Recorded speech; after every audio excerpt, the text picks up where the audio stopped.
Bonjour à tous, bienvenue à cette conférence d'actualité sociale. Je me présente, je suis Clotilde Rubian-Odel, consultante en droit social chez Infodoc Expert. Alors comme chaque année, on vous présente l'actualité sociale.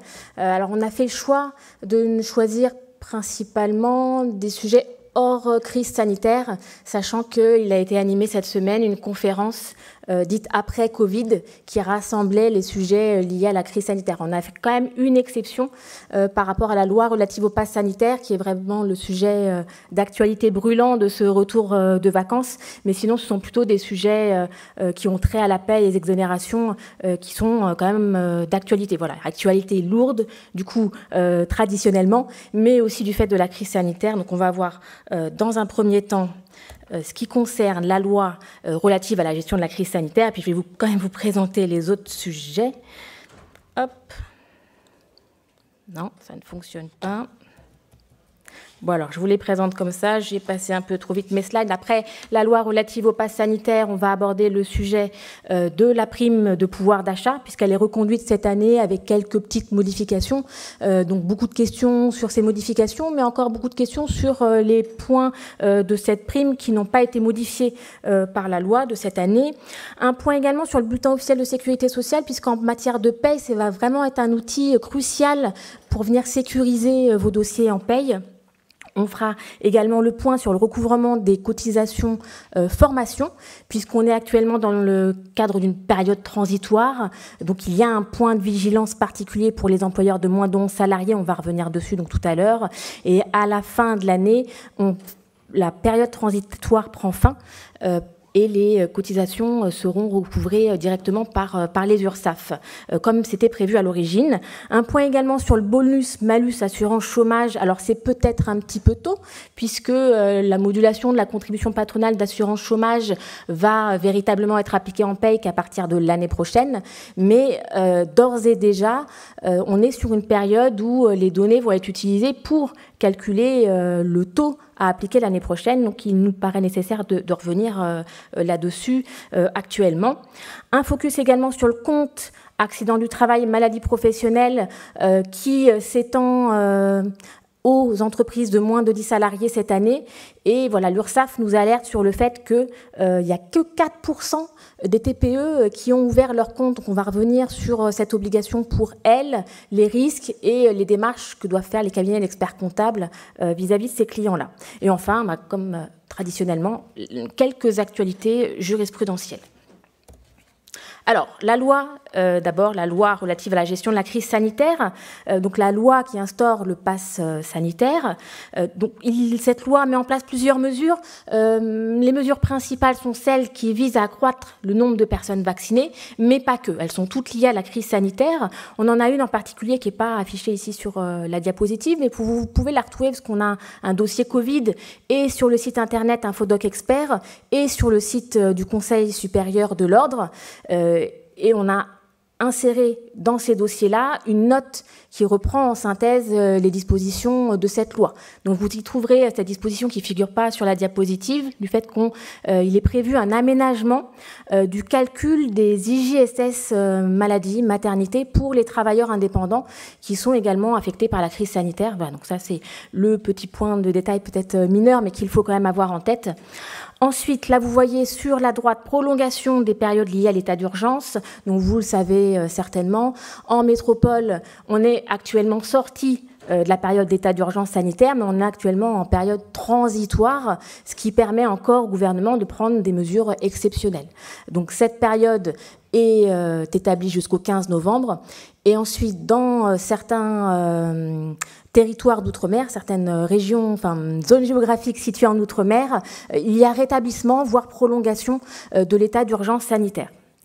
Ce qui nous intéresse plus particulièrement concernant ce vaccin contre la Covid-19, c'est ce qui est prévu par l'article 17 ici, autorisation d'absence pour tous les salariés et les stagiaires qui souhaiteraient se faire vacciner, qui ne l'auraient pas déjà été, ou pour accompagner un mineur dont ils ont la charge ou une personne sous tutelle dont ils ont la charge pour qu'il se fasse vacciner. Donc là, voilà, c'est inscrit dans la loi, autorisation d'absence avec maintien de salaire est considéré comme du temps de travail effectif.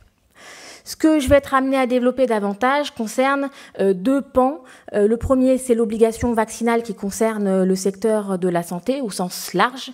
Et le deuxième, c'est l'obligation de passe sanitaire qui est exigée lorsqu'on se rend dans des lieux, voire lorsqu'on travaille dans des lieux pour lesquels il est exigé.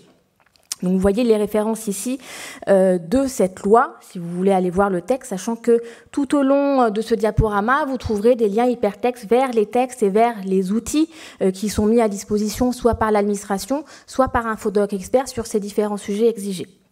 Donc là, vous voyez l'ovale sur le site du Conseil de l'Ordre, le Conseil supérieur et d'Infodoc. Vous trouvez donc le dossier et la note afférente à cette loi. D'une part, donc, on va bien faire la distinction entre le pass sanitaire et l'obligation vaccinale, puisque même s'il y a beaucoup de points communs, il y a quelques points de divergence qu'on ne comprend pas d'ailleurs toujours. Mais en tout cas, pour ce qui concerne l'élargissement du pass sanitaire aux salariés, donc on avait déjà, avant la publication de cette loi, l'application d'un pass sanitaire, notamment pour l'entrée dans les discothèques. Mais il s'appliquait exclusivement, donc dans un certain nombre de lieux assez réduits, et exclusivement pour les publics, pour les clients de ces établissements. Là, la loi vient étendre le nombre de lieux pour lesquels le pass sanitaire va s'appliquer, et surtout ce qui va concerner les cabinets d'experts comptables et leurs clients. On vient étendre son application aux salariés, et même plus largement, la loi dit aux intervenants. Donc ça va concerner les salariés qui y travaillent, mais aussi les stagiaires, les bénévoles, et on a pu avoir la question sur la outline d'Infodoc, également aux travailleurs non salariés, donc aux dirigeants de ces établissements. Donc il va s'appliquer de manière très large à toutes les personnes qui se trouvent dans ces lieux. Donc vous voyez ici, entre parenthèses, loisirs, restauration, débit de moisson, foires, séminaires accueillant au moins 50 personnes, les grands magasins, centres commerciaux d'au moins 20 000 mètres carrés, à condition qu'il y ait eu une décision du préfet.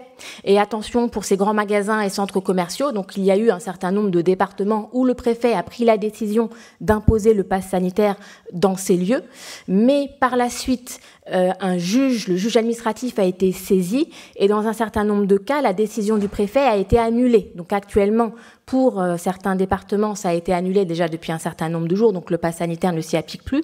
Et depuis hier, enfin c'est une annonce du ministère, dans un certain nombre de départements, voire de régions, puisqu'il est également concerné la région Île-de-France, le pass sanitaire ne s'applique plus du tout en dehors de ce contentieux auprès du juge administratif dans ces centres commerciaux, même si une décision du préfet a été prise.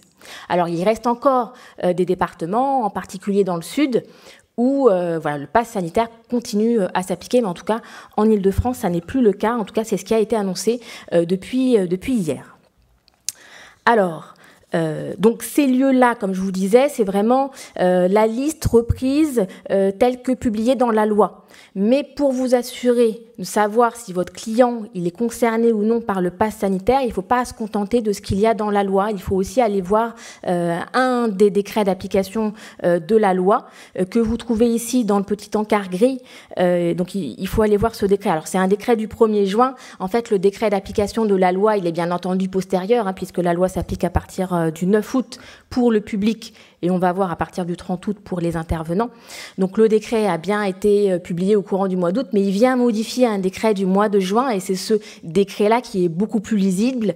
Donc vous allez chercher ce décret-là avec le numéro, là vous voyez le lien hypertexte qui figure sur la diapositive, et il faut aller chercher l'article 47-1 pour avoir la liste vraiment détaillée et des lieux pour lesquels le pass sanitaire est exigé. Et donc on a parfois quelques surprises, des salles de réunion, des lieux de conférence, pour lesquels on ne pouvait pas forcément s'attendre à l'application du pass sanitaire en lisant simplement la loi. Et donc le décret permet donc d'affiner cette liste et de voir quelles sont les conditions à remplir pour être obligé à ce pass sanitaire. Il est vraiment indispensable d'aller vérifier ce texte pour savoir si le client est concerné ou pas. Alors, à partir de quand il s'est appliqué ce pass sanitaire? Là, il faut bien faire la distinction. On a pu s'apercevoir au travers de la outline Infodoc que parfois, chez certains clients, il y a eu confusion. Pour le public, l'élargissement du pass sanitaire s'est appliqué depuis le 9 août dernier, mais pour les intervenants, et donc y compris les salariés, uniquement à partir du 30 août. Et donc, il y a certains clients, ou disons oui, clients de vos clients à vous, c'est-à-dire votre client est un employeur qui emploie des salariés et qui les envoie faire une prestation de service, je ne sais pas, dans les restaurants par exemple. Et le restaurant a interdit l'accès à ses salariés avant le 30 août parce qu'il ne pouvait pas présenter un pass sanitaire. Et donc le salarié n'a pas pu travailler. Et donc s'est posé la question sur la outline Infodoc, qu'est-ce qu'on faisait dans ce cas-là? Mais en fait, le pass sanitaire ne pouvait pas s'appliquer. Et donc le salarié, s'il n'a pas pu travailler, en tout cas, ce n'est pas de sa faute. Il était bien à la disposition de l'employeur.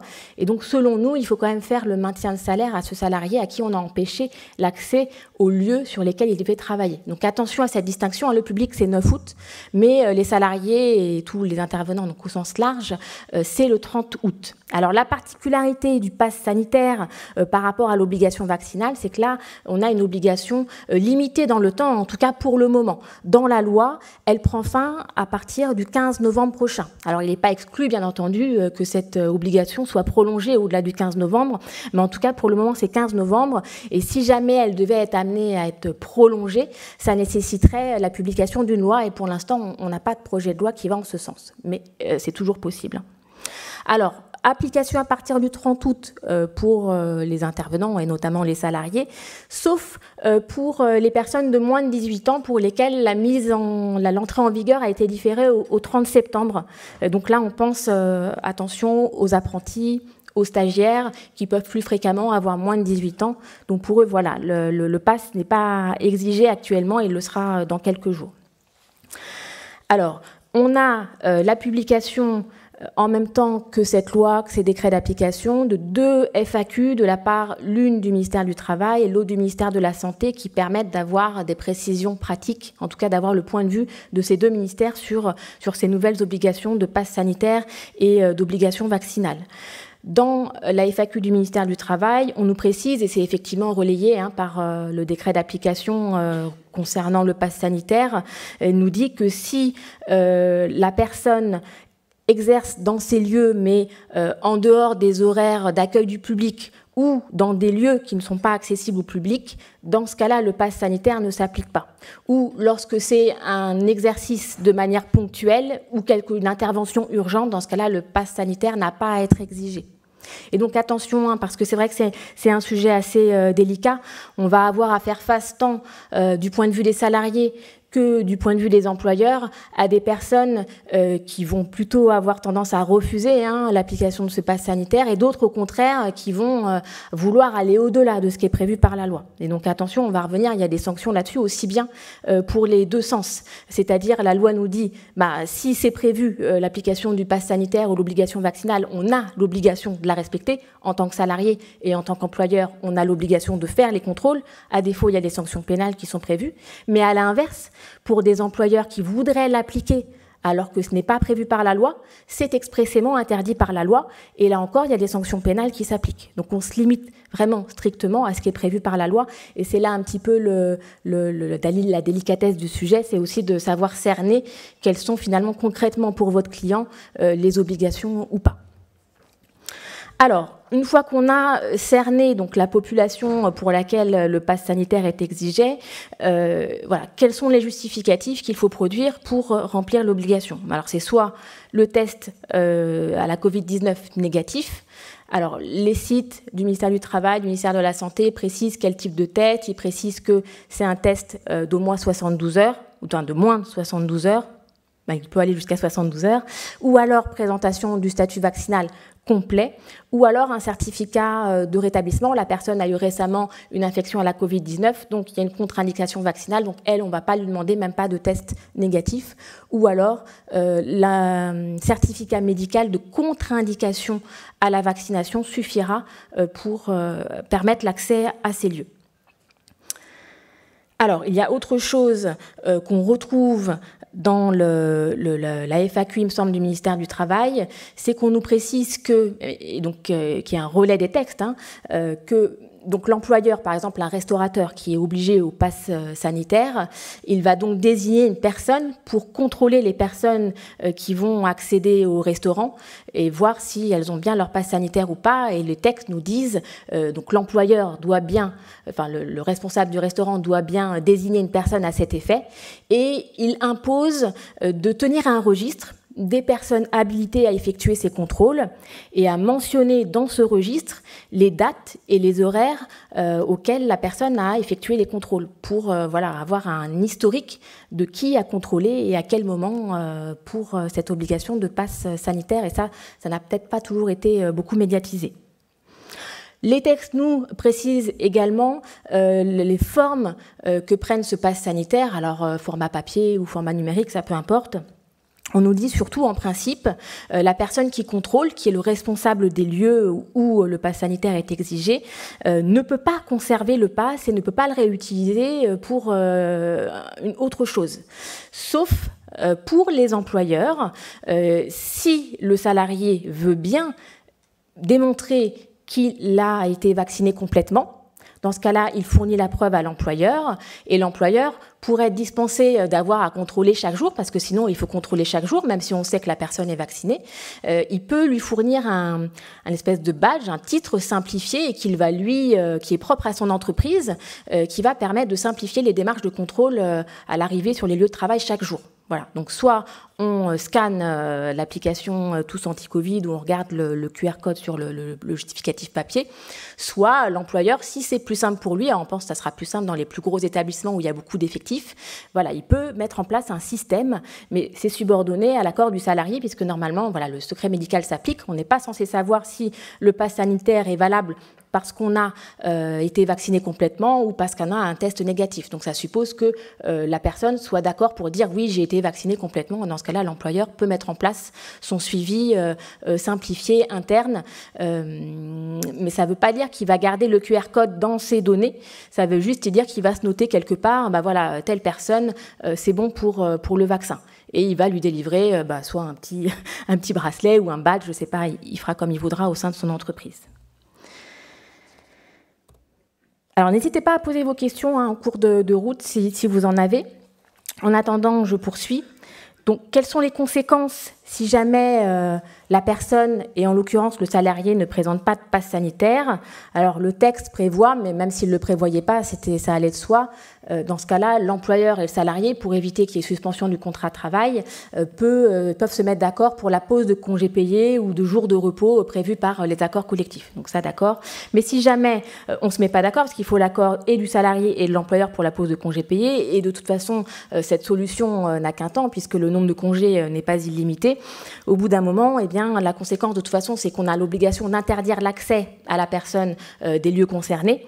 Donc le contrat de travail, s'il s'agit d'un salarié, est suspendu, sans maintien de rémunération. Et dans le cas du pass sanitaire, l'employeur a l'obligation de notifier cette suspension de contrat de travail sans rémunération le jour même. Donc il faut qu'il soit extrêmement réactif, l'employeur. Et on nous dit dans ce texte, et là c'est spécifique, là aussi au pass sanitaire, si cette situation, donc pas de pass sanitaire, dépasse une durée équivalente supérieure à 3 jours travaillés, l'employeur a l'obligation de convoquer le salarié ou le stagiaire, etc., à un entretien pour évoquer les mesures permettant la régularisation de la situation. Et le texte nous dit notamment les possibilités de reclassement. Donc plusieurs questions se posent à ce sujet. Le décompte des 3 jours travaillés, alors on dit 3 jours travaillés, donc là on va bien, c'est pas des jours ouvrables, c'est pas des jours ouvrés au sens ouverture de l'entreprise, a priori ça serait des jours réellement travaillés par le salarié en question. Ensuite, convocation à un entretien. Le texte ne prévoit pas de formalisme particulier, mais comme c'est une obligation, bien entendu, il faudra conserver la preuve de la convocation du salarié à cet entretien. Ensuite, l'entretien, c'est pareil, on n'a pas trop de détails sur la façon dont il faut l'organiser, mais dans la FAQ du ministère du Travail, on recommande plutôt d'organiser cet entretien en présentiel, sans toutefois exclure la possibilité de pouvoir l'organiser en visioconférence. Parce qu'évidemment, comme ce salarié-là n'a pas de passe sanitaire, on ne va pas faire l'entretien dans les lieux d'accueil du public, et en tout cas aux horaires d'accueil du public, donc on va essayer de le faire en présentiel, mais dans une pièce où il n'y a pas de public, ou en dehors des horaires d'accueil du public. Et en tout cas, il n'est pas interdit de le faire en vidéoconférence si vraiment c'est pas possible de le faire en présentiel. Ensuite, se pose la question du reclassement. Est-ce que ce reclassement, si on a des postes disponibles, si on a la possibilité de mettre le salarié sur un poste sur lequel il n'est pas en contact avec le public, où le pass sanitaire n'est pas exigé, est-ce qu'on a l'obligation d'opérer ce reclassement qu'on nous dit qui peut être temporaire? Et là, la FAQ du ministère du Travail est très ambiguë, puisqu'elle commence par dire le reclassement est facultatif, donc ce n'est pas une obligation, mais pour autant, il faut tout mettre en œuvre pour essayer de régulariser la situation.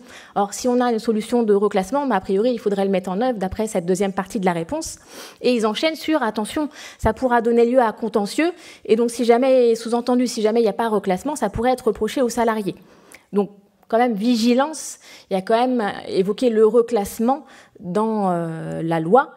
Donc, à mon sens, la prudence voudrait que si jamais on a une solution de reclassement possible, qu'il vaut mieux la mettre en œuvre, en tout cas si on veut sécuriser cette affaire-là. Alors, autre question qui s'est posée, si jamais on a un poste en télétravail, alors c'est, je pense, peu fréquent, mais ça s'est déjà présenté, on a eu la question sur la outline, est-ce que donc la solution du télétravail en est une ? Et là, on relève une incohérence entre la FAQ du ministère du Travail qui dit oui, dans ce cas-là, si c'est possible, on peut placer le salarié en télétravail, et la FAQ du ministère de la Santé qui dit, mais peut-être qu'elle se prononce uniquement sur l'obligation vaccinale, on ne sait pas trop, c'est pas très clair, l'obligation s'applique à tous les salariés, quelles que soient leurs conditions de travail, donc le télétravail n'est pas une solution.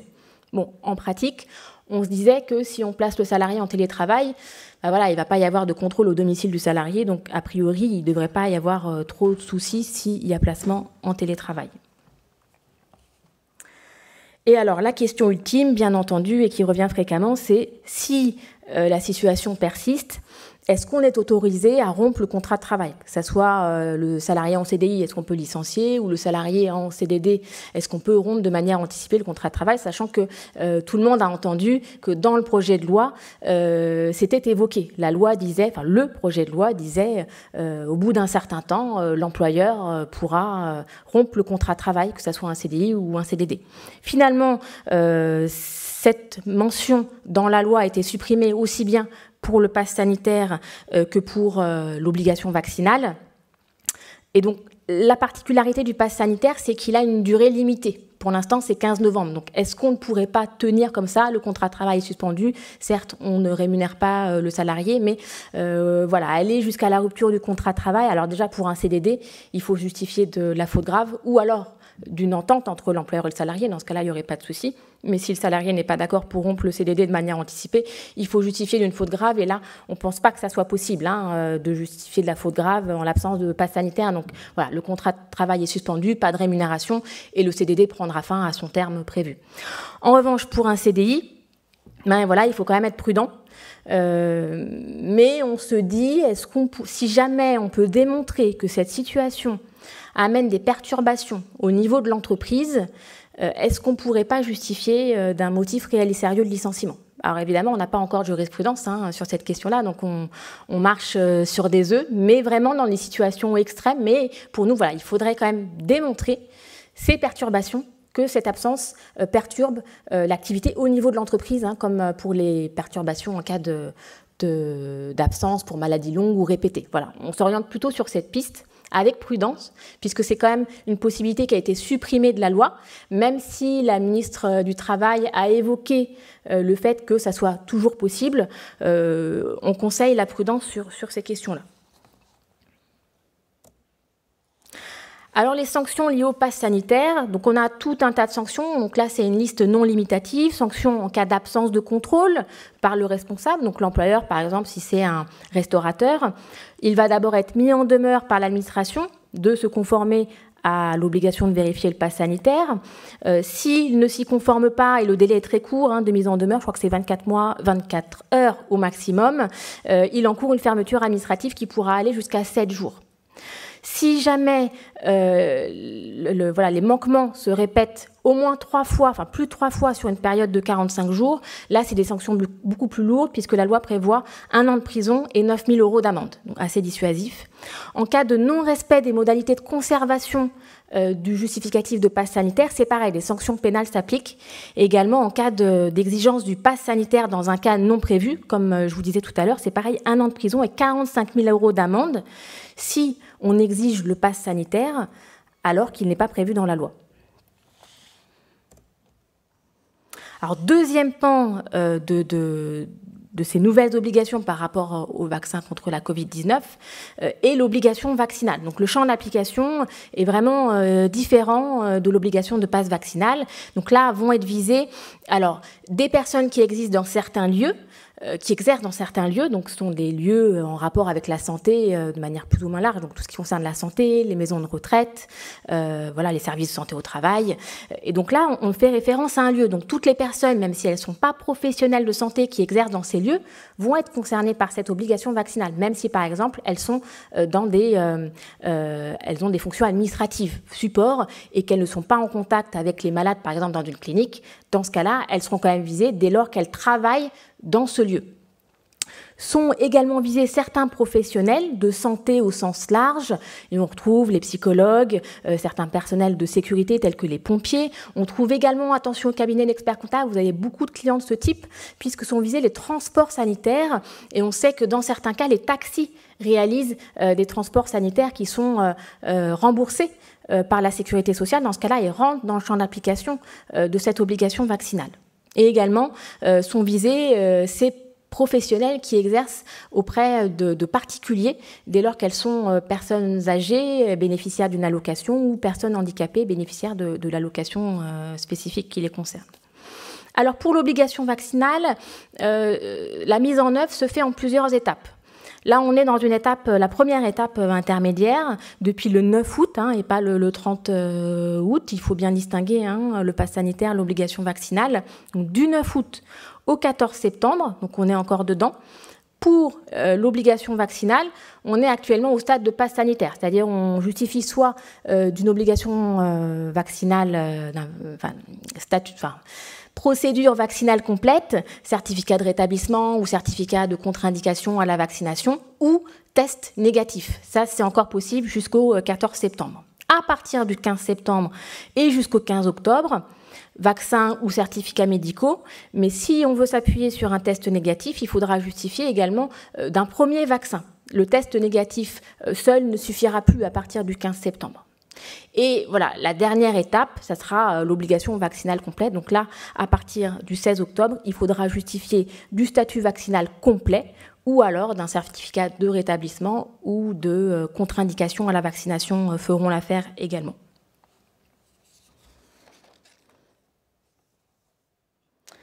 Alors, pour les modalités de conservation, donc cette fois-ci, le principe également est de dire on va contrôler tous les jours, surtout dans la période actuelle où ça peut être un test négatif, et donc il ne vaut que pour 72 heures. Mais si on nous présente le statut vaccinal complet en tant qu'employeur, on peut conserver le justificatif jusqu'à la fin, nous dit le texte, de l'obligation vaccinale. Mais rappelons que pour l'instant, on n'a pas de terme à l'obligation vaccinale. Donc en tout cas, si un jour la loi met un terme à l'obligation vaccinale, on aura donc à cette date-là l'obligation de détruire les justificatifs de vaccination complète des salariés concernés. Alors, on a vu, parce qu'on a souvent la question, que dans la loi, il existe une autorisation d'absence pour se faire vacciner, mais il n'y a pas d'équivalent pour se faire tester. Donc les salariés qui ne souhaitent pas se faire vacciner et qui souhaitent remplir leurs obligations par test, ils doivent le faire sur leur temps personnel et pas sur leur temps de travail. Et pour l'instant, c'est complètement remboursé par la sécurité sociale, mais à terme, ils devraient avoir un reste à charge. Ça ne sera pas à l'employeur de participer financièrement à la réalisation de ces tests.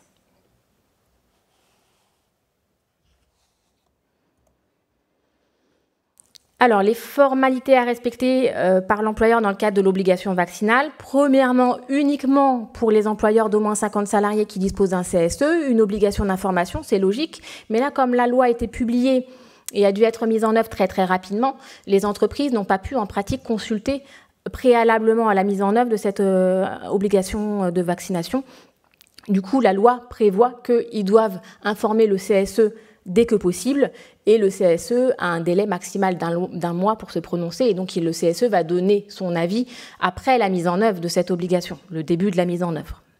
Ensuite, ce qui vous concerne davantage en tant qu'expert comptable d'employeur de moins de 50 salariés, c'est bien entendu, une fois que l'obligation est mise en œuvre, si jamais le salarié ne peut pas présenter les justificatifs requis, c'est comme pour le pass sanitaire, il a interdiction d'exercer son activité. Et donc, le contrat de travail, à défaut de pause, de congés payés ou de jours de repos conventionnels, le contrat de travail est suspendu et on ne maintient pas la rémunération du salarié. Alors, la particularité de l'obligation vaccinale, c'est que le texte prévoit que pendant cette suspension de contrat de travail, l'employeur a l'obligation de maintenir les garanties de protection sociale complémentaire. C'est-à-dire que même s'il y a une suspension de contrat, qu'il n'y a pas de maintien de salaire, on doit quand même maintenir les garanties en termes de frais de santé, de prévoyance et éventuellement de retraite supplémentaire s'il en existe dans l'entreprise. Voilà, avec toutes les questions que ça implique sur le calcul de ces cotisations, le recouvrement auprès du salarié de la part salariale, sachant qu'il n'y a pas de maintien de salaire. Voilà, ça va poser quelques problèmes pratiques. Donc là aussi, l'employeur doit notifier aux salariés les conséquences en fait, de la non-présentation des justificatifs requis. Et c'est à partir de cette date-là, de la notification par l'employeur, que le contrat de travail est suspendu. Ça voudrait dire que tant que l'employeur n'a pas fait cette notification, le contrat de travail ne serait pas suspendu et qu'on aurait obligation de maintien de salaire. Voilà, il est vraiment important de prévenir les clients que voilà, il faut faire cette notification. On dit aux salariés par écrit l'obligation vaccinale est obligatoire, vous ne présentez pas le justificatif requis, donc votre contrat de travail est suspendu. Ce n'est qu'à cette date-là qu'il le sera réellement. Et l'autre spécificité de l'obligation vaccinale, c'est que la loi dit que si cette suspension de contrat de travail pour absence de justificatif dure plus de 30 jours, dans ce cas-là, l'employeur doit informer le Conseil national de l'ordre concerné de ce salarié-là. Donc pour une infirmière, on va informer le Conseil national de l'ordre des infirmiers. Sur la rupture du contrat de travail, pour le CDD, c'est la même chose. On ne pourra rompre qu'en cas d'accord entre l'employeur et le salarié ou faute grave, mais cette situation, à mon sens, ne pourra pas justifier une faute grave. Et pour le CDI, là, on aura peut-être plus de marge de manœuvre, plus facilement justifier un licenciement sans cause réelle sérieuse, un licenciement justifié, et éviter la requalification en licenciement sans cause réelle sérieuse, parce que on n'a pas de date butoir de terme sur l'obligation vaccinale. Et voilà, on a de la jurisprudence sur des salariés qui exercent des professions réglementées qui ont besoin d'avoir un agrément pour pouvoir exercer leur activité, d'arrêt de cour de cassation qui disent que le retrait d'un agrément constitue une cause réelle et sérieuse de licenciement. Donc, est-ce qu'on ne pourrait pas faire le rapprochement entre cette jurisprudence-là et l'absence de vaccin, ce qui empêchera ces salariés-là d'exercer leur profession et qui permettra éventuellement de justifier un licenciement? Voilà, c'est la question qui se pose actuellement. Alors, comme pour le pass vaccinal, de nombreuses sanctions, donc par exemple l'absence de contrôle par l'employeur, une contravention de 5e classe, c'est-à-dire jusqu'à 1 500 € d'amende pour une personne physique. En cas de récidive plus de 3 fois sur une période de 30 jours, c'est pareil, 1 année de prison, 9 000 € d'amende. En cas de méconnaissance de l'interdiction d'exercer, donc là ça va plutôt viser le salarié, contravention de 4e classe, donc c'est plutôt de l'ordre de 750 € d'amende. Et en cas de récidive, les sanctions montent. Et en cas de fraude au justificatif, pareil, des sanctions de prison et d'amende assez importantes concernant l'obligation vaccinale. Voilà, peut-être avez-vous d'ores et déjà des questions sur ces nouvelles obligations? Sinon, je peux les prendre aussi à la fin de la conférence. En attendant, donc je vais poursuivre sur le deuxième sujet qui est la prime exceptionnelle de pouvoir d'achat, qui est reconduite sur l'année 2021. Donc cette prime, le texte nous dit qu'elle peut être versée entre le 1er juin 2021 et jusqu'au 31 mars 2022. Donc cette nouvelle possibilité est issue de la loi de financement, la loi de finances rectificative pour 2021. Elle n'a pas besoin de la publication d'un décret pour être relayée. Et tout récemment, une instruction de la direction de la sécurité sociale a été publiée sur le site du bulletin officiel de sécurité sociale. Et donc cette instruction reprend les mêmes solutions que pour les primes de pouvoir d'achat précédentes et intègre des adaptations pour les spécificités de la prime de pouvoir d'achat 2021. Donc vous avez également les liens hypertextes vers l'article de loi, vers l'instruction. Voilà. Alors, ce que précise cette instruction, parce qu'on a déjà eu la question sur la outline Infodoc, c'est qu'il est possible de verser la prime en plusieurs fois. Ce n'est pas inscrit dans le texte de loi expressément, mais l'instruction l'admet toutefois en précisant que si on le fait en plusieurs fois, ce versement, ça sera considéré comme de l'acompte. C'est-à-dire on ne va pas pouvoir modifier les modalités d'application, enfin de versement de la prime en fonction du versement. On décide une première fois, donc par décision unilatérale ou par accord du versement de la prime, et on peut prévoir son versement 1, 2, 3 fois, à condition, bien entendu, de ne pas dépasser la date limite de versement. Mais donc, on ne va pas pouvoir, par exemple, avoir des critères de modulation différents en fonction de chaque versement. Ça ne sera pas admis et il y aura un risque de redressement au URSSAF dans cette hypothèse-là.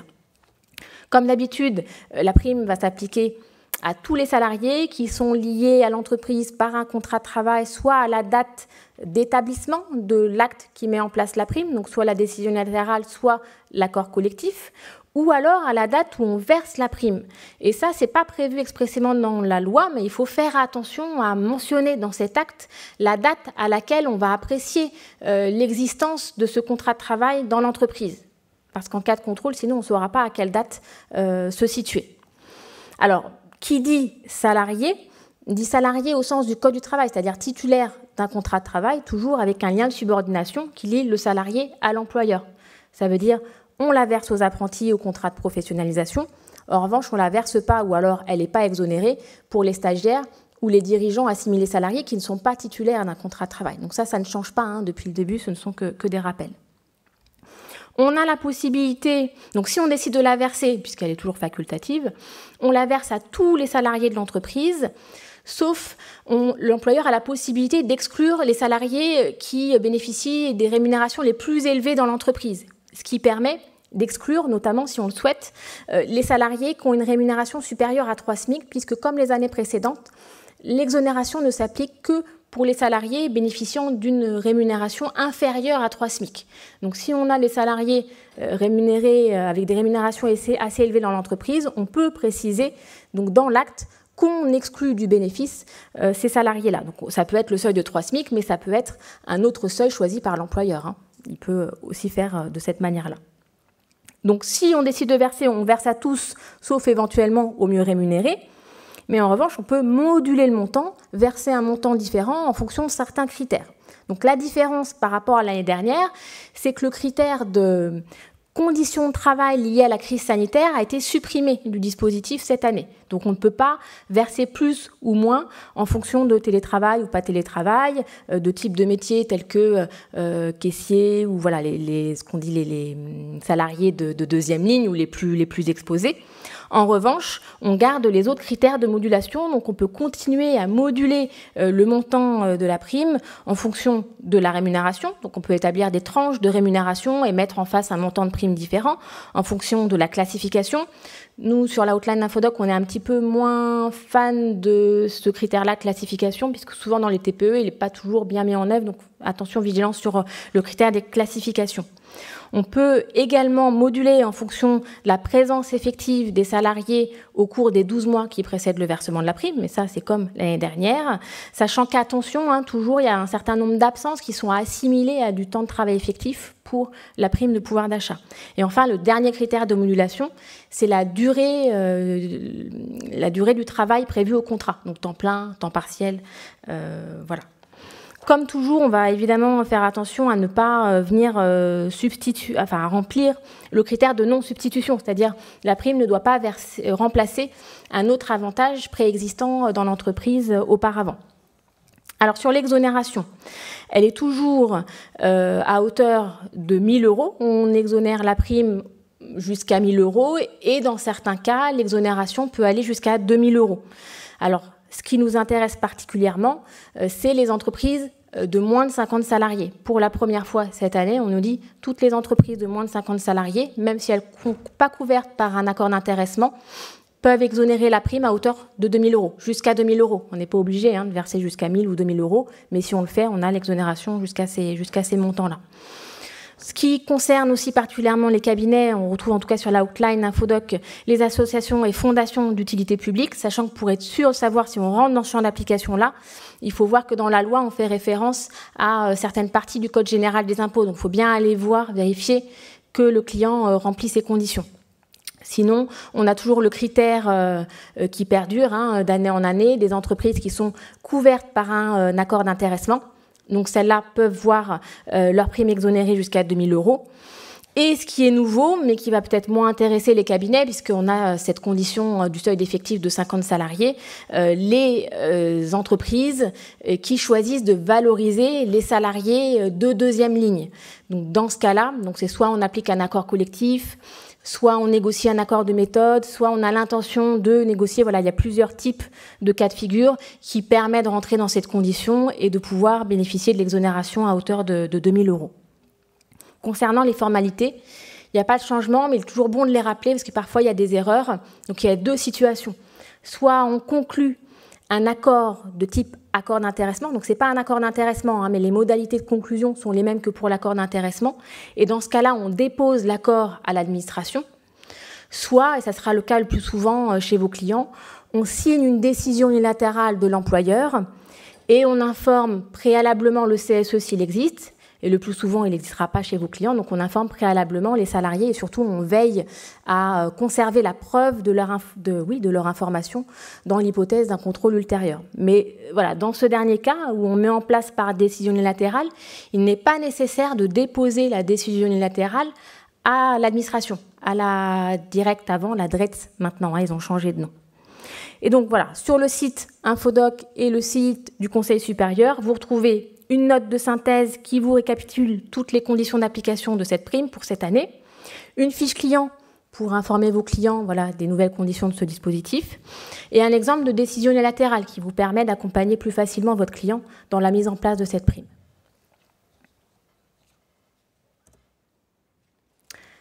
Des questions avant de poursuivre sur les autres sujets, peut-être sur la prime exceptionnelle de pouvoir d'achat?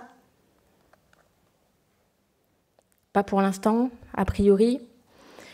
Donc je poursuis sur un sujet là encore important qui est le bulletin officiel de la sécurité sociale. Voilà, si vous ne connaissez pas, il faut absolument aller voir ce qu'est le bulletin officiel de la sécurité sociale, qui est le pendant du BOFIP en matière de sécurité sociale. Donc jusqu'à présent, la doctrine de l'administration en matière de sécurité sociale était éparse et sur certains sujets, c'était vraiment extrêmement complexe de s'y retrouver.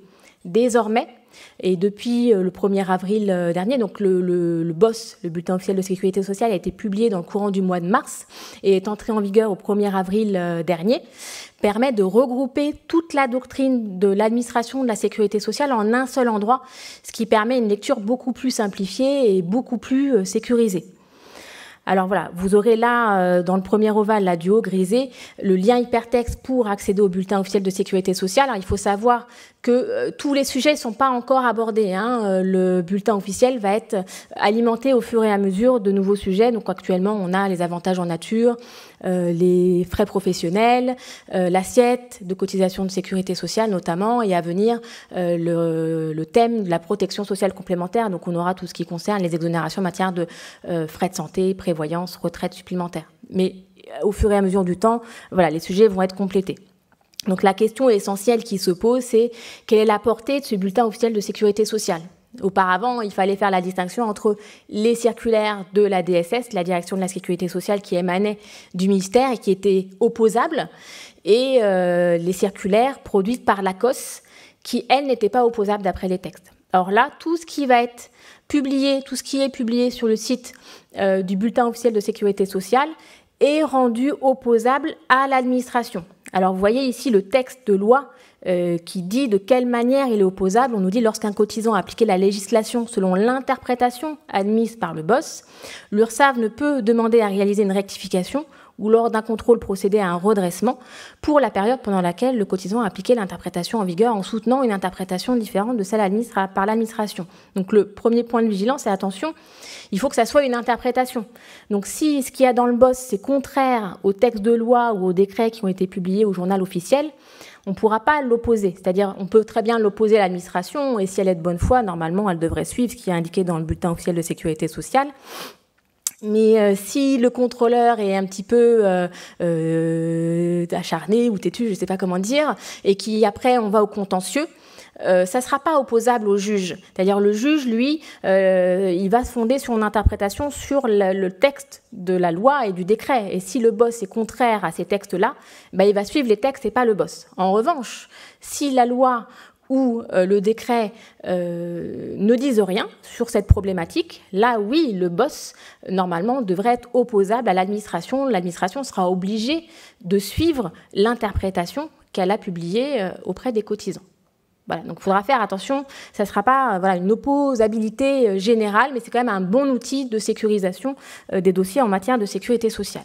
Donc voilà, le réflexe à prendre, c'est quand même d'aller voir régulièrement, donc dès qu'on a une question en matière de cotisation de sécurité sociale, d'aller voir ce qu'il y a dans le BOSS, sachant que sur le BOSS, il peut y avoir des différences de rédaction par rapport au circulaire qui a été publié antérieurement. Donc vigilance, parfois changer un mot, ça change le sens d'une phrase.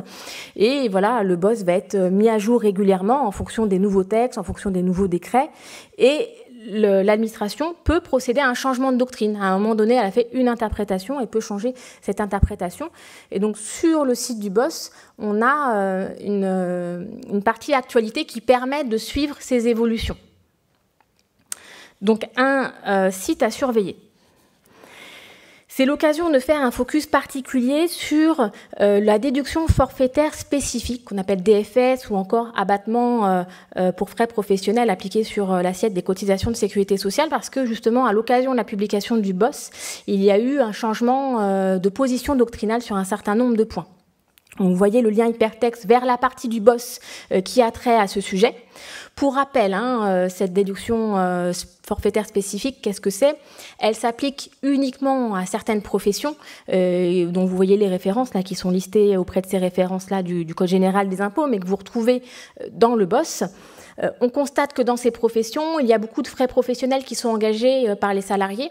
Et donc, par mesure de simplification, de gestion en paye, on va intégrer la plupart de ces frais professionnels, ou tous ces frais professionnels, sauf exception, il y a toujours des exceptions, dans l'assiette de cotisation de sécurité sociale, on réintègre au niveau du brut, mais en contrepartie, puisque quand même, normalement, ces frais professionnels sont exonérés de cotisation de sécurité sociale, on va procéder à un abattement sur l'assiette de cotisation de sécurité sociale. On va la réduire. Et donc, le montant, le taux de l'abattement est différent d'une profession à une autre. Et donc, à titre d'exemple, voilà, si on a un salarié avec une rémunération mensuelle de 2 500 € et qu'on lui rembourse des indemnités pour frais professionnels à hauteur de 400 €, alors que cette profession permet d'appliquer un abattement pour frais professionnels de 30%. Dans ce cas-là, si le salarié est d'accord, pour qu'on lui applique, on va revenir sur ces conditions, l'assiette des cotisations ne sera pas de 2 500 €, mais de 2 030 €. On fait sa rémunération soumise à cotisation sociale de manière générale, plus ses frais professionnels, et après, on applique l'abattement. Donc, ça permet de réduire l'assiette des cotisations sociales de manière importante pour certaines professions. Alors, se pose la question de certaines professions. En tout cas, moi, quand j'ai vu la publication dans le BOSS de cette partie-là sur les frais professionnels, je me suis demandé, parce qu'on nous pose régulièrement la question sur la outline du secteur de la propreté, du nettoyage, puisque on sait qu'en pratique, on leur applique un abattement pour frais professionnels avant de 10%, maintenant de 8%, mais il n'est pas du tout établi dans les textes. Et donc, en recherchant dans le BOSS, on ne retrouve toujours rien par rapport à l'application de cet abattement pour frais professionnels pour le secteur de la propreté. Mais aux surprises, sur le site de l'URSSAF, qui n'est pas opposable, lui, on retrouve bien la confirmation qu'un abattement est applicable à ce secteur-là, mais qu'à partir du 1er janvier 2022, on va rentrer dans une période transitoire où le taux d'abattement va être réduit d'année en année d'un point pour disparaître complètement. C'est-à-dire là, le site de l'URSSAF nous confirme qu'on applique un abattement pour frais professionnels à bon escient, même si cette information n'est pas opposable, mais qu'à terme, il va disparaître. Donc je vous invite Si vous avez des dossiers de ce type, à vous rapprocher du site de l'URSSAF. Alors, les points de vigilance par rapport à cette déduction forfaitaire spécifique sont de plusieurs ordres, puisque voilà, la doctrine a été modifiée sur plusieurs points. Premier point, ça vient d'une jurisprudence de la Cour de cassation. On nous dit désormais que l'abattement ne s'applique que si le salarié engage effectivement des frais professionnels. Donc, si on ne peut pas démontrer qu'il engage des frais professionnels, voilà, il faut éviter d'appliquer l'abattement, sinon on risque un redressement. Donc ça, c'est pas nouveau dans le sens où la Cour de cassation l'a dit il y a déjà quelque temps, mais là, c'est intégré dans le bulletin officiel de sécurité sociale et applicable depuis le 1er avril 2021, même s'il y a un délai de mise en conformité, je vais y venir après. Ensuite, on nous dit cet abattement, il a quand même pour effet en pratique de réduire les droits sociaux du salarié, notamment en matière de retraite.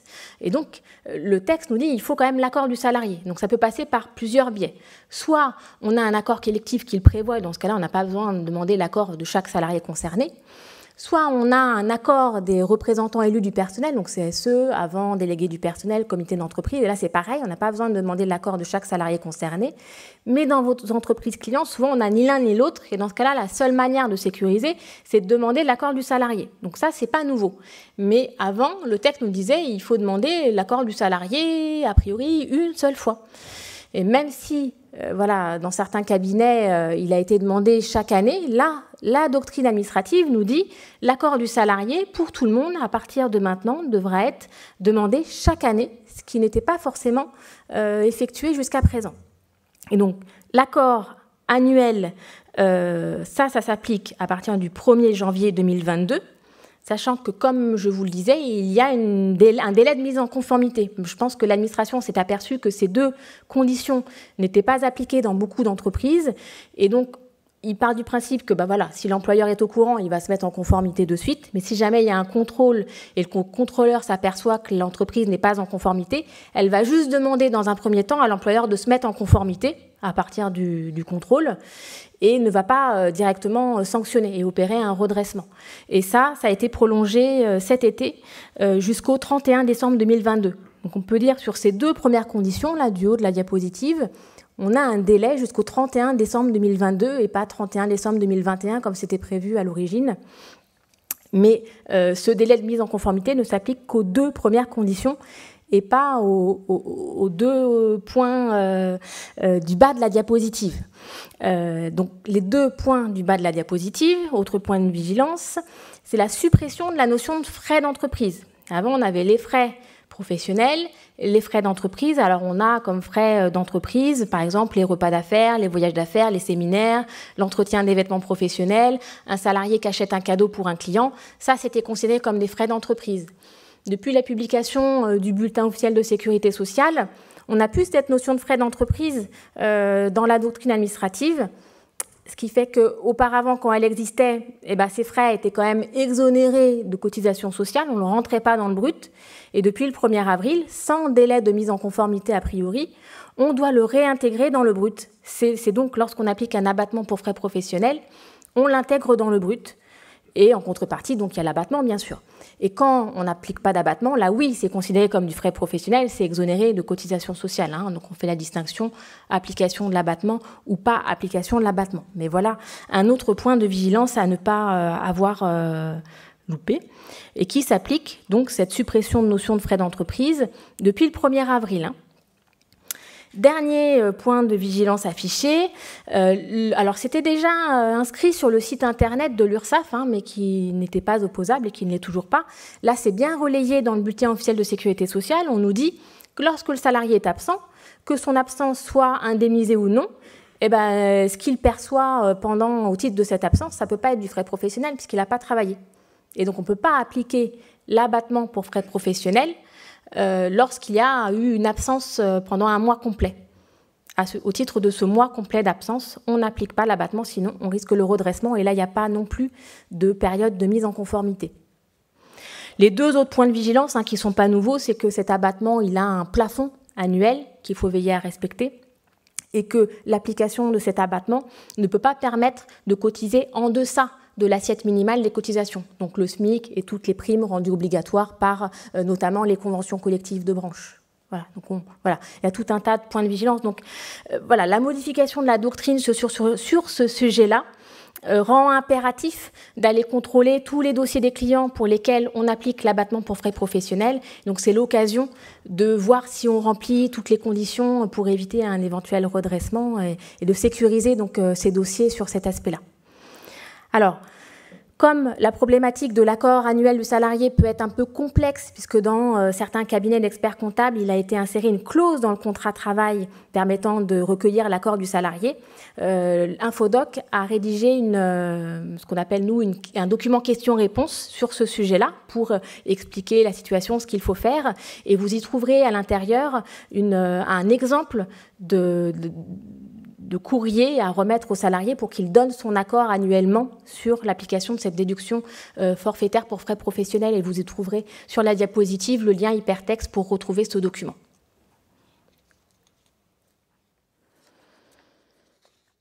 Est-ce que vous avez des questions sur cette déduction forfaitaire spécifique? Oui, madame. Si le salarié est absent tout le mois. Oui.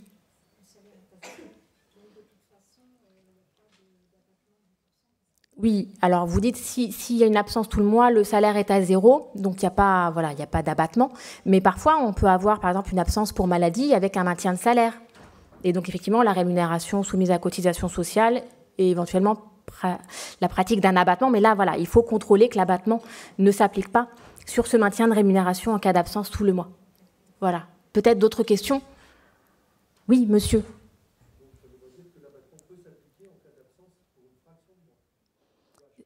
C'est ce que je comprends de la rédaction, effectivement, du bulletin officiel de sécurité sociale, en effet.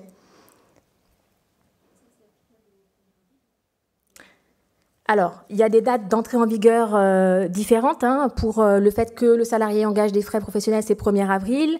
Le recueil de l'accord du salarié, chaque année, c'est 1er janvier 2022, sachant que pour ces deux conditions, on a un délai jusqu'à fin 2022, une tolérance. Mais pour la suppression de la notion de frais d'entreprise et l'absence, c'est le 1er avril, en effet. Alors, à la fin de la conférence, on fera circuler des micros. Vous avez des micros là au milieu de la salle pour recueillir vos éventuelles autres questions. Là, on va avancer sur ce nouveau sujet en paye, sur le recouvrement des contributions de formation professionnelle. Alors, de quoi parle-t-on? On parle, de la contribution CPF-CDD de 1%. Qui s'applique sur la rémunération des CDD, sauf exception, la rémunération donc ces salariés employés en CDD.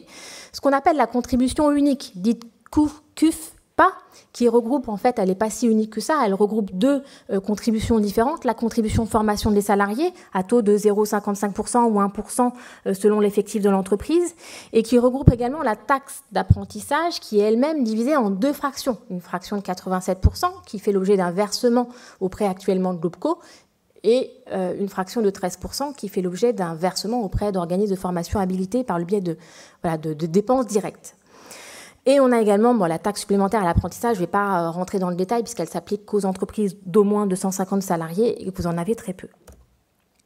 Alors, à l'origine, ces contributions étaient recouvrées soit par les OPCA, à l'époque ils s'appelaient comme ça, soit par les OCTA pour la taxe d'apprentissage. Et il est prévu dans la loi un transfert du recouvrement de ces contributions à l'URSSAF. Mais voilà, le principe de ce transfert de recouvrement était dans la loi, mais on n'avait pas encore le texte qui prévoyait les modalités de ce recouvrement. Donc actuellement encore, et pour l'année 2021, pour cette dernière année, on est dans le cadre d'une période transitoire où ces contributions sont toutes recouvrées par l'OPCO. Là, je pense que je ne vous apprends rien. Mais donc, on a un recouvrement par l'OPCO. Pour les employeurs d'au moins 11 salariés, on verse des acomptes donc à l'OPCO. Donc, le premier acompte a déjà été versé à hauteur de 60% pour les deux premières contributions avant le 1er mars 2021. Donc ça, c'est fait. On arrive vers l'échéance du 15 septembre 2021, date à laquelle les employeurs d'au moins 11 salariés devront verser le deuxième acompte sur la contribution formation, la taxe d'apprentissage, la fraction de 87%. Et là, donc ça, on est un peu habitué, puisqu'on avait déjà ce système d'acompte l'année dernière. La nouveauté, cette année, c'est pour les employeurs de moins de 11 salariés, puisque auparavant, ils versaient leur contribution au plus tard au 1er mars, avant le 1er mars de l'année N+1. Et au titre de l'année 2021, il faudra pour eux aussi verser un acompte avant le 15 septembre, l'an prochain, au titre de l'année 2021. Donc un premier acompte de 40% au plus tard avant le 15 septembre, pour ces 3 contributions, y compris le CPF-CDD, alors que ce n'est pas le cas pour les au moins 11 salariés, attention, c'est pas tout à fait, les règles ne sont pas tout à fait identiques, et le solde avant le 1er mars de l'année prochaine. Donc attention à bien informer vos clients de moins de 11 salariés qui sont pour la première fois concernés par cet acompte. Et pour vous aider dans cette information, on a rédigé, le Infodoc Expert a rédigé une fiche client. Voilà, du février 2021, et vous trouverez également sur la diapositive le lien hypertexte pour récupérer ce document.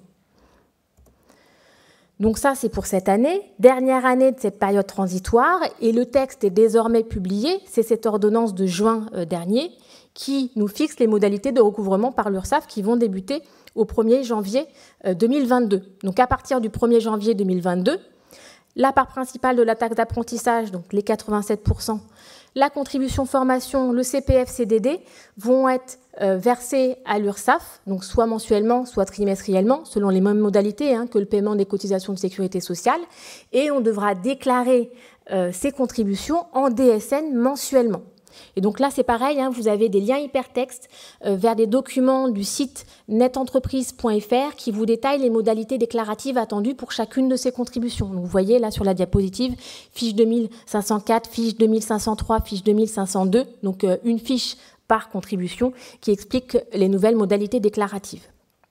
Le solde de la taxe d'apprentissage, qui est de 13%, donc la deuxième fraction, va également, alors que, par exemple, cette année, on devait faire des dépenses libératoires auprès d'organismes de formation habilités et que ça devait être fait avant la fin du mois de mai là, 2021, appuyé sur la masse salariale de l'année d'avant, et bien à partir du 1er janvier 2022, il va y avoir un versement directement à l'URSSAF et possibilité, mais là encore on attend les décrets d'application, d'orienter ces fonds vers les organismes de formation choisis. Ou pas, on va voir ce qu'il y a dans les décrets, mais il n'y aura peut-être pas l'obligation d'orienter vers des organismes de formation. On le verra, il faut quand même attendre la publication de certains décrets d'application. Mais donc pour ce solde de la taxe d'apprentissage de 13%, on aura une première déclaration en DSN, je crois que c'est au mois de mai 2023. Voilà, 5 ou 15 mai selon l'entreprise 2023 pour la fraction de 13% de la taxe d'apprentissage. Non, alors, à partir de 2022, période d'emploi 2022, toutes ces contributions, y compris les 13% de la taxe d'apprentissage, seront versées à l'URSSAF et non plus à l'OPCO. Même le solde. Oui, pardon, je ne voyais pas d'où venaient les questions. Tout à fait. Donc, vous voyez, versement à l'URSSAF, les 87% de la taxe, la contribution formation, le CPF-CDD et le solde de la taxe d'apprentissage de 13%. Sauf que pour les 3 premières, les 87% de la taxe d'apprentissage, la contribution formation, le CPF-CDD, ça sera une déclaration mensuelle en DSN avec un versement soit mensuel, soit trimestriel à l'URSSAF, alors que pour le solde de la taxe d'apprentissage de 13%, ça sera un versement annuel à l'URSSAF aussi, mais versement annuel avec une déclaration annuelle au travers de la DSN. Voilà. Alors, dans un second temps, on envisage... Oui, je vous écoute, vous avez une question.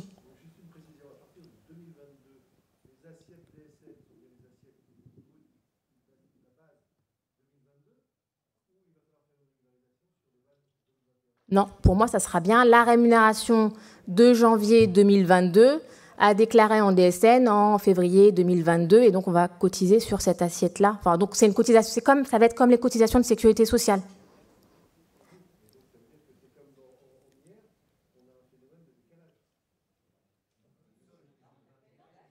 Non, on n'aura pas de décalage, on n'aura plus de décalage.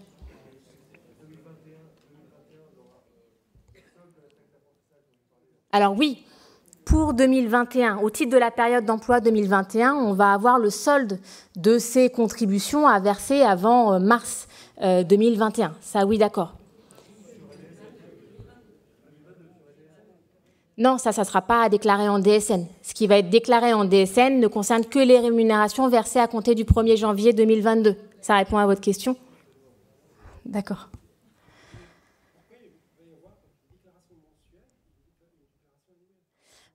Parce que la taxe d'apprentissage est divisée en 2 fractions.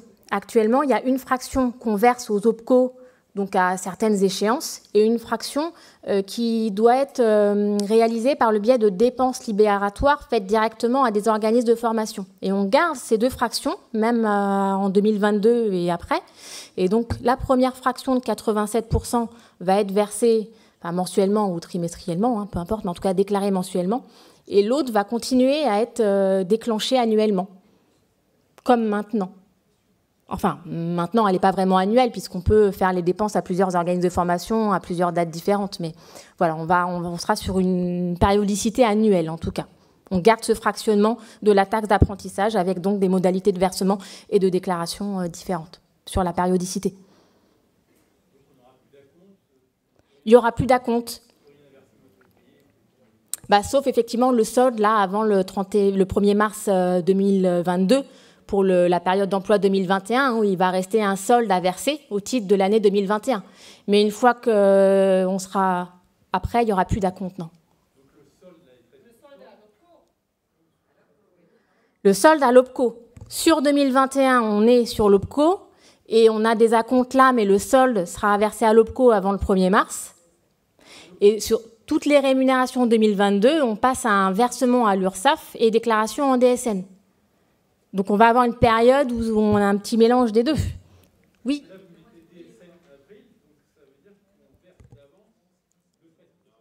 Non, ça sera avril 2023 pour la période d'emploi 2022. Oui, madame.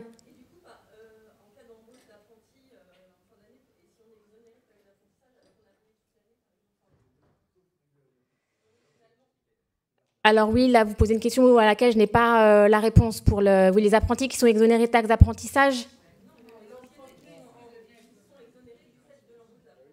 Ah oui, et vous le savez qu'à la fin, oui, effectivement, il faudra envisager une régularisation dans ce cas, oui.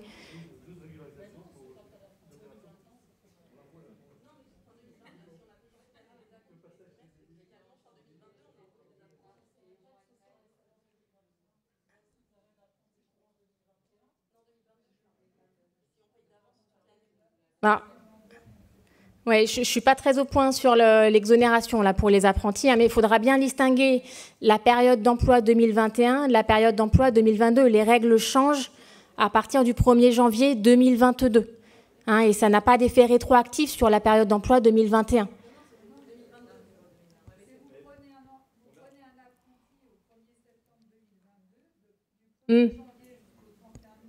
Vous aurez cotisé. Oui, je suis d'accord avec vous.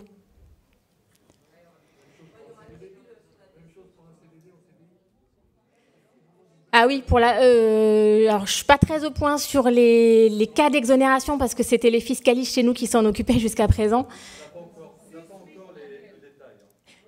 Alors, il est certain que là, on a une ordonnance qui pose des principes. Et il manque des décrets d'application, donc il faudra certainement faire le point au moment où de la parution de tous les décrets.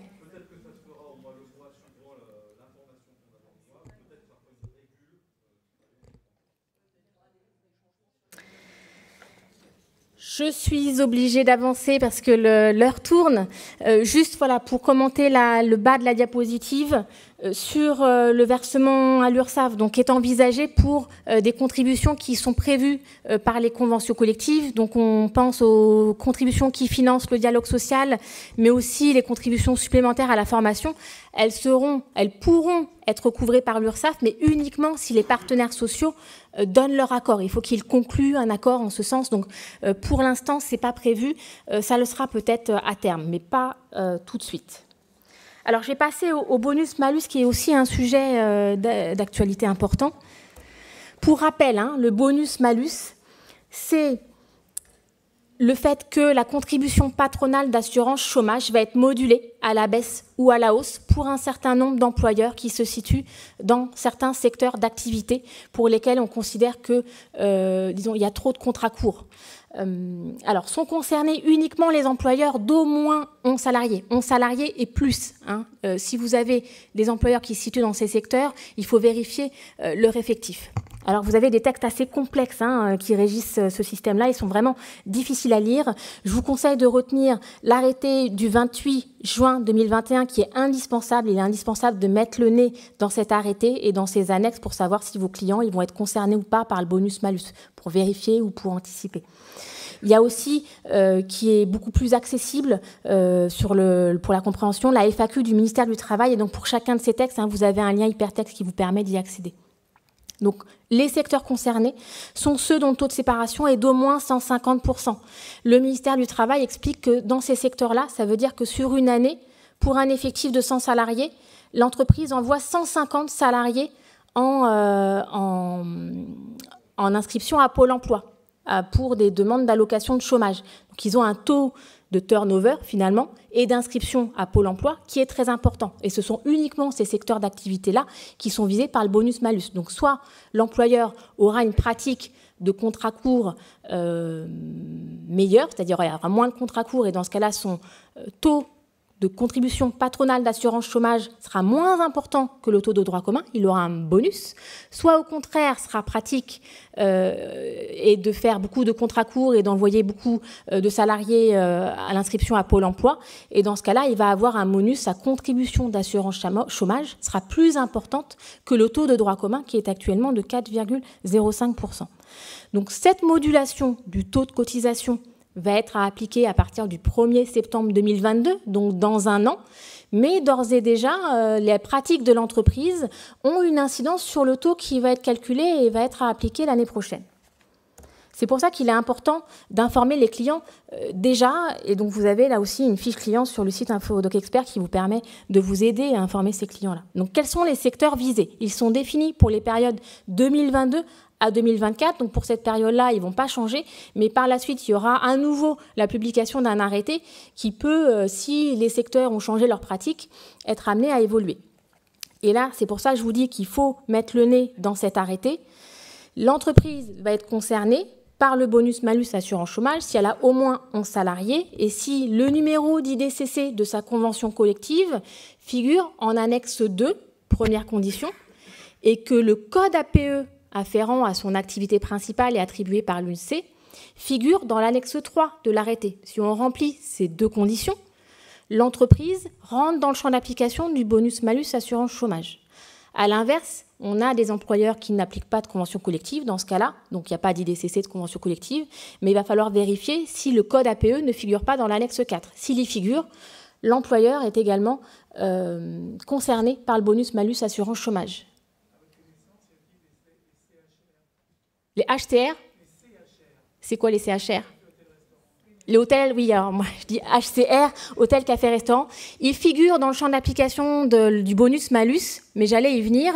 Comme on est en situation de crise sanitaire et que ce sont des secteurs qui sont très impactés par cette crise, dans un premier temps, il ne va pas leur être appliqué le bonus-malus. Donc ils sont dans le champ d'application, mais ils sont exclus temporairement jusqu'à 2023, nous dit le ministère du Travail. Donc ça, vous le retrouvez dans la FAQ. Et donc voilà, vous avez des exemples en haut de ceux qui vont être concernés dans un premier temps. Donc on retrouve la boulangerie, pâtisserie, bureau d'études techniques, Syntec, prestataire de services, vétérinaire, transport routier. Donc vous allez vérifier IDCC et code APE, puisque les deux sont nécessaires pour vérifier qu'ils rentrent bien dans le bonus-malus. Oui. Le taux de rotation est analysé à quelle date? Non, les ruptures de contrat de travail qui sont prises en compte, ce sont celles qui sont réalisées depuis le 1er juillet 2021 jusqu'au 30 juin 2022. Je vais y revenir. Oui. Les intermittents du spectacle sont exclus du système, comme les secteurs de l'insertion par l'activité économique également. Donc vous avez des exemples de secteurs qui rentrent dans le champ d'application et pour lesquels le système va être applicable dès le 1er septembre de l'année prochaine. et des exemples de secteurs qui sont exclus, en tout cas, pour l'année 2022. Et donc, vous avez tout ce qui est HCR, taxi, débit de boissons, principalement. Donc, là, voilà, ce sont des listes qui sont évidemment pas limitatives, hein, ce sont des exemples. Vous ne pouvez pas faire une liste exhaustive de tous les cas de figure possibles, c'est impossible. Donc, il faut vraiment aller voir les annexes de cet arrêté. Et donc, pour les secteurs exclus temporairement, ce sont donc les secteurs S1, mais il faut aller voir si on remplit les conditions de l'arrêté. On nous dit, si l'IDCC de la Convention et le code APE figurent dans l'annexe 5, dans ce cas-là, ces secteurs-là sont exclus dans un premier temps au titre du secteur S1. Et lorsqu'ils n'appliquent pas de convention collective, là, il faut aller voir l'annexe 2 pour aller voir si le code APE figure dans l'annexe 2. Dans ce cas-là, ils sont exclus temporairement. Alors, j'y viens. Alors, le taux appliqué à partir du 1er septembre ou après, hein, s'ils sont S1, secteur S1, il va être calculé en fonction du nombre de fins de contrat de travail imputables à l'employeur et ayant donné lieu à inscription au Pôle emploi dans les 3 mois. Et en fait, le texte, là, vous avez une liste des ruptures imputables à l'employeur, mais le texte, lui, il part d'une définition des ruptures non imputables à l'employeur. Donc, vous avez les démissions, vous avez, j'ai plus en tête, les CDD pour la politique de l'emploi, les contrats d'alternance, les contrats uniques d'insertion et les intermittents du spectacle. Et donc, à contrario, toutes les ruptures, toutes les fins de contrat de travail qui ne figurent pas dans cette liste sont à prendre en compte dès lors qu'elles vont donner lieu à inscription à Pôle emploi. Donc, on a évidemment les licenciements, mais on a aussi les ruptures conventionnelles si elles donnent lieu à inscription à Pôle emploi. Vous avez les fins de CDD dès lors qu'elles ne font pas partie des exclusions, telles que les contrats conclus dans le cadre de la politique dans l'emploi ou les contrats en alternance. Et vous avez aussi les fins de contrat d'intérim pour l'entreprise utilisatrice. Ils seront pris en compte pour le calcul du taux de contribution chômage, enfin la contribution patronale de cette modulation. Donc le taux, donc il y a un calcul savant dans les textes qui permet de déterminer le taux qui sera appliqué à partir du 1er septembre de l'année prochaine. Mais en pratique, l'employeur n'aura pas l'obligation de faire ce calcul lui-même. L'URSSAF va notifier ce taux à l'employeur. Il va lui envoyer. Donc, vous voyez en lien hypertexte la fiche client qui permet d'informer vos clients, il n'est pas trop tard. Le simulateur du ministère du Travail pour estimer le taux qui sera applicable éventuellement l'année prochaine. Et donc, une fois qu'on a la notification de ce taux, il faudra l'appliquer à tous les salariés de l'entreprise, sauf certaines exceptions. Et donc là, on a les contrats en alternance pour lesquels il ne faudra pas appliquer et d'autres contrats comme les contrats uniques d'insertion, par exemple. Ici, vous retrouvez le planning de mise en œuvre de cette obligation. Donc, on est un petit peu déjà dans l'obligation, puisqu'on est dans la période pendant laquelle on va calculer l'effectif de l'entreprise pour savoir si l'entreprise atteint ou non les 11 salariés. Donc, pour entrer dans le champ d'application au sens de l'effectif, il faudra que l'entreprise ait au moins, c'est-à-dire 11 salariés ou plus en 2020, en 2021, et à l'issue de cette période, juillet 2021, juin 2022. Si elle remplit la condition d'effectif sur ces 3 périodes, bah oui, elle rentrera dans le champ d'application si elle fait partie d'un des secteurs d'application. On est également, voilà, la période actuelle est importante puisque dès lors qu'il y a des licenciements, des ruptures conventionnelles qui donneront lieu à inscription à Pôle emploi, des fins de CDD, des fins d'intérim, elles vont être prises en compte, hein, ces ruptures actuelles ou ces fins de contrat actuelles, pour le calcul du taux de cotisation appliqué l'année prochaine. Donc là, c'est important d'informer d'ores et déjà les clients. Donc, normalement, en juin dernier, en tout cas d'après l'administration, les employeurs potentiellement concernés ont déjà été informés par l'administration qu'ils étaient potentiellement concernés pour l'année prochaine. Et donc, pour une application du taux, selon le texte, en septembre et octobre 2022. En août 2022, l'URSSAF va communiquer aux employeurs le nombre d'inscrits à Pôle emploi qui va donc générer l'alimentation pour le calcul du taux de cotisation. Le taux de séparation d'employeurs et aussi son taux effectif de cotisation à mettre en œuvre en paye. Et en septembre 2022, l'URSSAF va calculer, donc en amont, elle aura calculé l'effectif de l'entreprise sur la période juillet 2021, juin 2022, pour vérifier qu'elle est toujours dans la tranche au moins 11 salariés et lui confirmer qu'elle rentre bien dans le champ d'application ou pas. Et donc, qu'est-ce qui se passe à compter de novembre 2022 ? Dans les textes, il ne se passe rien, puisque les textes ne prévoient rien. Mais on sait, en tout cas, si Emmanuel Macron est réélu, que la politique devrait se poursuivre, sauf s'il change de programme pour les prochaines présidentielles. et qu'on aura donc un nouveau décret qui viendra prolonger cette période d'application du bonus-malus, avec peut-être des changements de règles, ça, tant qu'on n'a pas le décret, on ne sait pas. En tout cas, vous avez un dossier thématique sur Infodoc Expert vers lequel vous pouvez accéder avec ce lien hypertexte également. Il faut que je me dépêche, je ne suis pas du tout en avance. Donc j'enchaîne sur le compte accident du travail, maladie professionnelle, que vous devez connaître, puisque vous avez certainement des clients d'au moins 10 salariés qui étaient déjà concernés les années précédentes. Donc en fait, on est sur une dématérialisation de la notification du taux de cotisation accident du travail, maladie professionnelle. Donc c'est l'administration qui donne le taux à l'employeur. Avant, il était notifié de manière papier. Maintenant, il est notifié de manière dématérialisée. Sauf que pour pouvoir l'envoyer de manière dématérialisée, eh bien, il faut que l'entreprise se soit enregistrée sur Internet et qu'elle ait ouvert son compte ATMP sur Internet. Et pour les entreprises de moins de 10 salariés, l'obligation s'applique à partir du 1er janvier prochain. Et donc, pour qu'elle soit effective, cette dématérialisation, il faut qu'ils ouvrent un compte avant le 1er décembre prochain. Et on sait, par les informations de l'administration, de la COS, que uniquement 4% des TPE ont ouvert leur compte. Et on sait que vous avez beaucoup de TPE. Donc, il faut informer ces entreprises de leur obligation d'ouvrir un compte. À défaut, il y a des pénalités financières qui s'appliquent. Alors, elles ne sont pas énormes, c'est quelques dizaines d'euros, mais par salarié concerné, et c'est jamais agréable d'avoir une pénalité financière à appliquer. Donc, il faut que le cabinet d'experts comptables informe leurs clients qui n'ont pas déjà ouvert leur compte ATMP. Et il faut vraiment insister sur cette information parce que le cabinet ne peut pas ouvrir ce compte à la place du client. Donc, il faut que ce soit le client qui le fasse, et donc beaucoup insister pour qu'il le fasse dans les faits. Le tiers déclarant ne peut pas ouvrir le compte à la place du client. Mais quand vous êtes tiers déclarant, une fois que le compte est ouvert, vous avez accès à un certain nombre d'informations sur les cotisations, accidents du travail, maladie professionnelle du client. Mais voilà, l'ouverture du compte ne peut pas être faite par le tiers déclarant. C'est vraiment important de le savoir.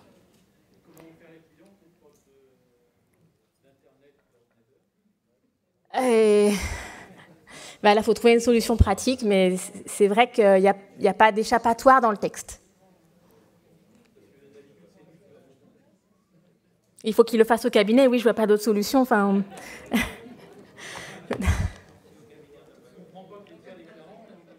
Non, mais il y a eu beaucoup de critiques émises, effectivement, à ce sujet. Elles ont été remontées à l'administration. Mais voilà, alors il n'y a pas encore le texte, il n'a pas encore été publié, mais les choses se déroulent de cette manière. On n'a pas pu faire autrement. On n'a pas eu assez d'influence là-dessus pour que ça se déroule autrement pour le moment, en tout cas. L'information a déjà été remontée. Bien sûr. Tout à fait. On sait que pour les petites entreprises, c'est plus compliqué, mais voilà, l'information a été remontée et malgré tout.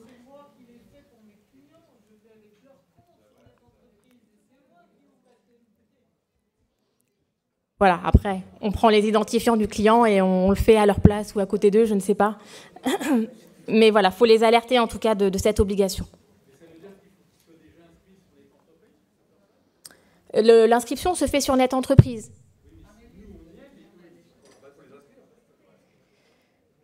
Oui, a priori. Alors moi, je ne fais pas ces modalités pratiques, donc je ne sais pas comment ça se passe en pratique. Je sais juste que l'inscription se fait sur Net Entreprise.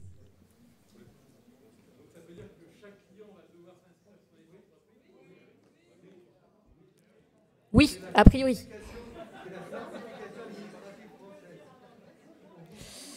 C'est la numérisation, mais pas forcément la simplification, ça dépend des personnes, effectivement.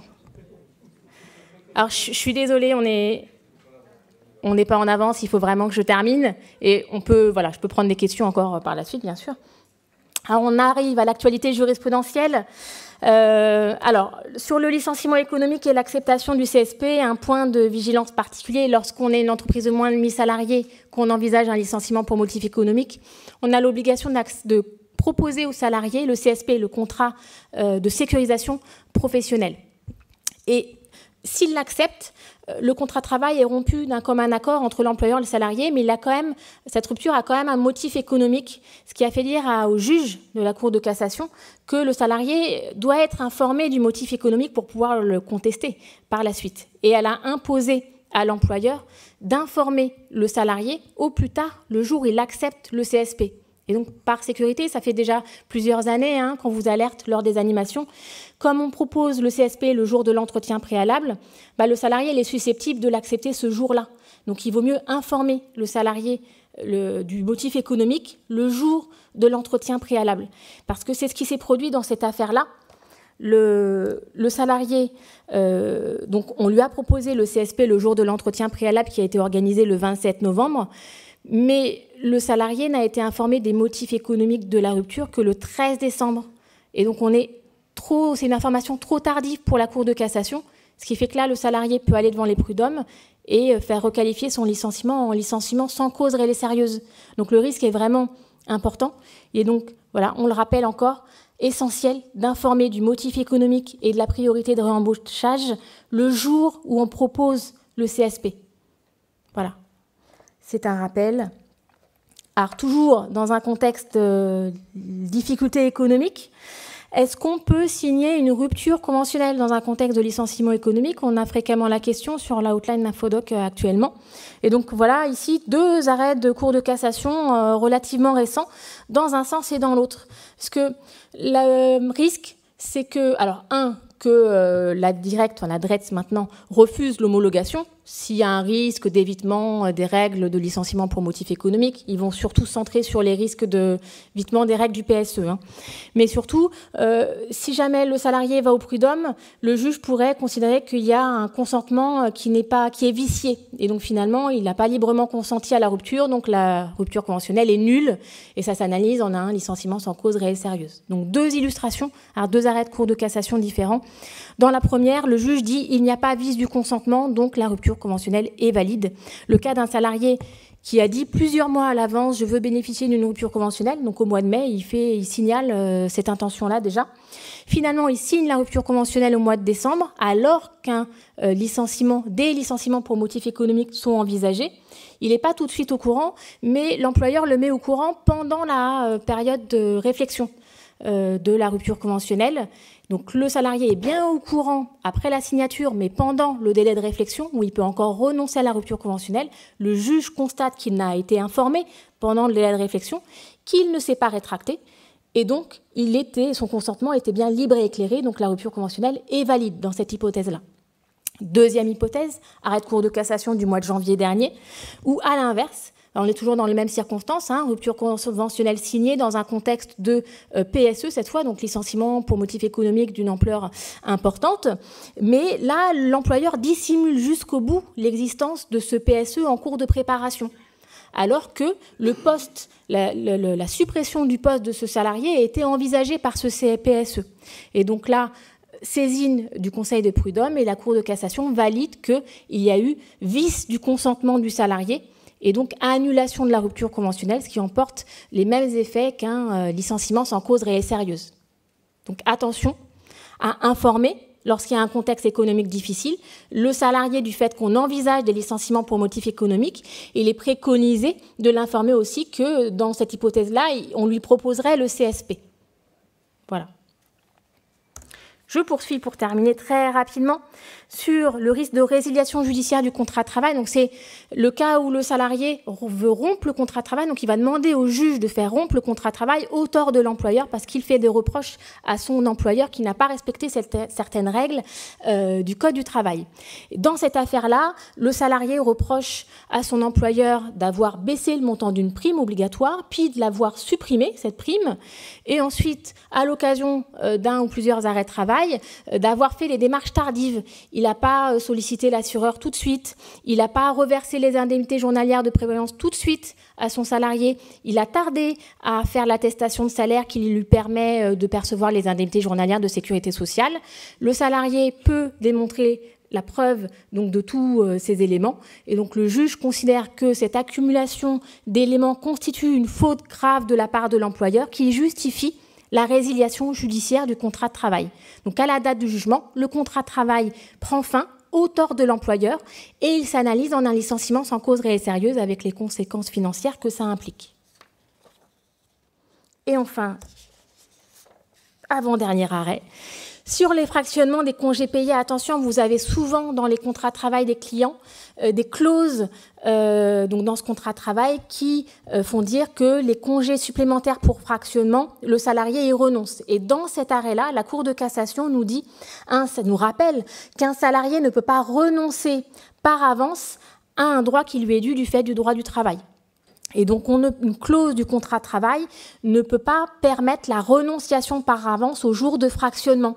Il faut obtenir le consentement du salarié à la renonciation au jour de fractionnement au moment où on fractionne les jours de congés payés. Une clause du contrat de travail ne sera pas valide pour cela. Dernier arrêt, c'est promis. Sur l'entraide familiale, on en entend souvent parler, sur la hotline Infodoc. Attention, vigilance, on est ici sur une boulangerie-pâtisserie. L'épouse du dirigeant est titulaire d'un contrat de travail pour travailler dans cette boulangerie-pâtisserie à hauteur de 30 heures par semaine, mais elle travaille 26 heures de plus par semaine, et ils disent au titre de l'entraide familiale. Contrôle, et voilà, ça ne passe pas, il y a un contrat de travail, donc toutes les heures effectuées doivent être déclarées. Le motif de l'entraide familiale ne passe pas, ces heures ont été requalifiées en travail dissimulé avec voilà, toutes les conséquences financières et pénales que ça implique dans cette affaire. Ça vous paraît normal? Effectivement, parfois, il y a des points de vue un petit peu divergents dans les discussions.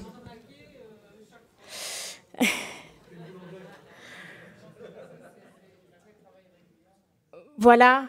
Donc, vous voyez, toujours une actualité et jurisprudentielle et dans le journal officiel très abondante. On entend encore beaucoup de textes, de décrets en particulier. Donc, il faut continuer à suivre assidûment cette actualité qui est très chargée. Donc, je vous souhaite bon courage pour la suite de votre activité et je reste à votre disposition pour d'éventuelles autres questions. Merci de votre attention et de votre participation.